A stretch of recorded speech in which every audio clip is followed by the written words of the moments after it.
So now we're gonna do our backscape series, okay? We start with 2 simple backscapes. And after those 2, the third one is gonna have a reaction from my opponent on the top. And then we can go to different places with that, so we can keep scaping, okay? The first one, my opponent has the seat belt. I defend the arm from the neck immediately because I don't want him attacking the choke. And I start melting down my hips and pass his arm to the other side of my head, like so. Once I have his arm in the opposite side of the choke, in this case to my left, I point both of my knees to that same side so we fall to that side.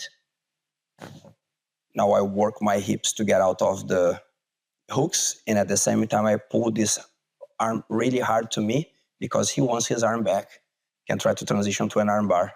So I pull this arm really hard, work my hips to get out of his hooks, and once I start coming out, my top hand grab the head, flatten him to side control, or from here I can also just spin around and start going towards his back. One more time in the same angle. I distend my neck immediately, melt down and pass his arm to the other side, fall to the same side of the arm, get rid of the hooks, start coming out, and now I can go either to side control or if I want, I can transition to that. Start attacking his back shape. Different angle now. Defending against my neck, melt down and pass his arm to the other side, fall to the same side of the arm, get rid of the hooks, and I start walking over. Top arm hugs the head. I can now flatten him, side control, it's another hook. Second variation with more or less the same mechanism. I pull his arm and now I place my elbow inside of his leg and I close my elbows really tight to my body here. On the same side that I have the arm. I'm going to remove his hook on the opposite side, and now when I slide down, I hunt a deep half guard. Slide down, hug the thigh, close my guard. And from here now is a half guard sweep. I just use my knees and I rotate around him. Over underpass.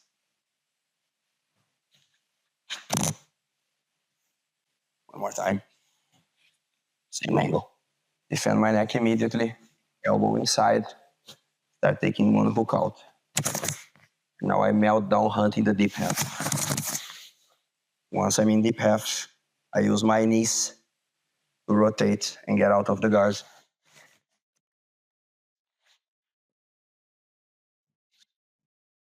Different angle. Elbow inside, and when I start melt down, I remove the opposite hook. And when I melt, I hunt deep half, defending my neck. And now from here, I use my legs, and I do like a deep half guard sweep, rotating out, going to an over underpass.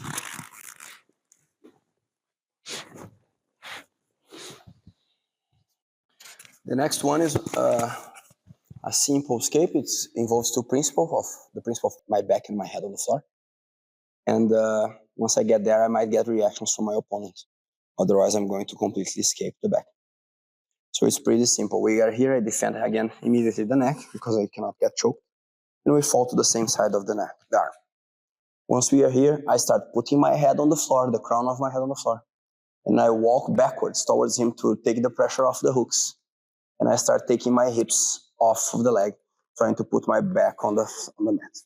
Up until this point, the movement is the same for both escapes. It will depend on what my opponent wants to do.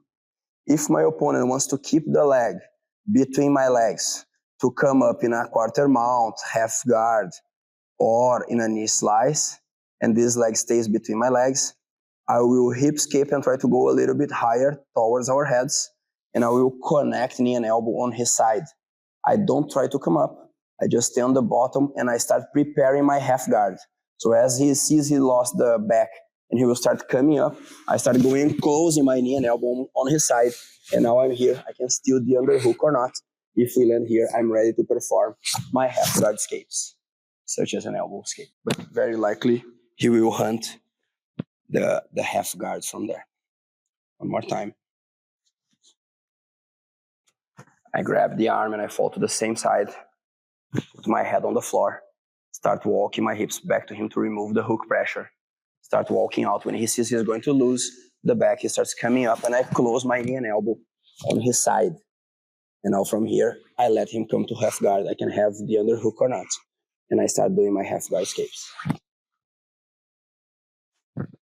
But I stay on the bottom, preparing a strong half guard because I don't have the position to try to be on top and have that fight for the top. He's going to win that position, and I might end up with nothing. So I stay on the floor with a good setup for half guard.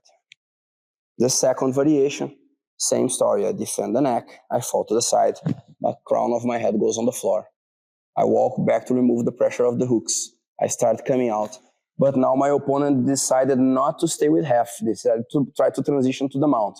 And typically they come and he uses the heel on my hip like so to try to pull himself towards the mount. My hand does a C grip and I go under his shin and I put my elbow on the floor, wedging his leg, not allowing him to put the foot on the floor. And I let him pull himself up. When he's coming up, I send his leg between my legs, start turning to him, and I start getting half guard. And again, I perform my half guard escapes. One more time, a little bit more dynamic. I defend, go to the floor, start working my back and my hips out. When he starts coming to the mount, I C grip his shin, let him come up, send his leg between my legs, turn to him, and I start working my half guards from here. The other angle, I defend the neck, fall to the same side of the arm, head on the floor, start working my hips. When he sees he's going to lose, he comes for the mount. I C grip his shin, send it between my legs, turn to him, and I'm there in half guard, ready to do my half guard escapes. That was it. Basically, we covered the pin escapes, all the pin escapes from half guard, which is the primary one. After that, side control, and then the mount, and then the back escapes. Several of them, when you're trying to escape, you will fall into a half guard, and that's why we always start with them. I hope you like it, try to study it.